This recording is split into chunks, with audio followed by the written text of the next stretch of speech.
చెందకు భక్తుడా, ఈ మాయలోక ఛాయను చూచినప్పుడు. భయము చెందకు భక్తుడా, ఈ మాయలోక ఛాయను చూచినప్పుడు.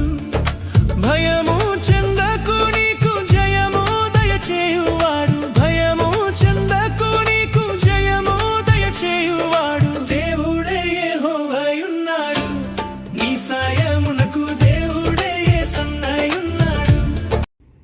ప్రభు అయిన యేసుక్రీస్తు వారి అత్యున్నతమైన నామములో మీకు వందనములు. పరిశుద్ధ గ్రంథమైన బైబిల్లో మత్తయి సువార్త 6వ అధ్యాయం 33వ వచనములో మనము ఈ విధంగా చదువుతాం. కాబట్టి మీరు ఆయన రాజ్యమును నీతిని మొదట వెతుకుడి, అప్పుడవన్నీయూ మీకు అనుగ్రహింపబడును.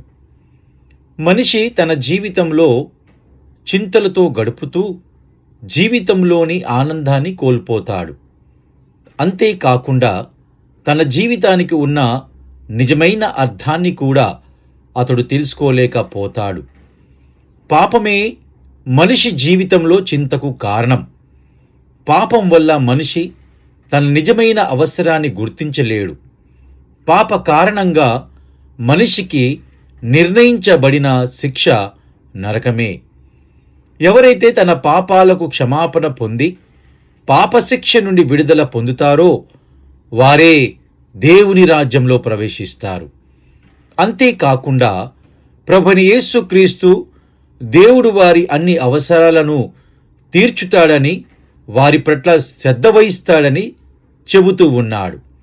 అందుకే ప్రభువైన యేసుక్రీస్తు మనుషుడు ముందుగా దేవుని రాజ్యాన్ని వెతకాలని చెబుతూ ఉన్నాడు.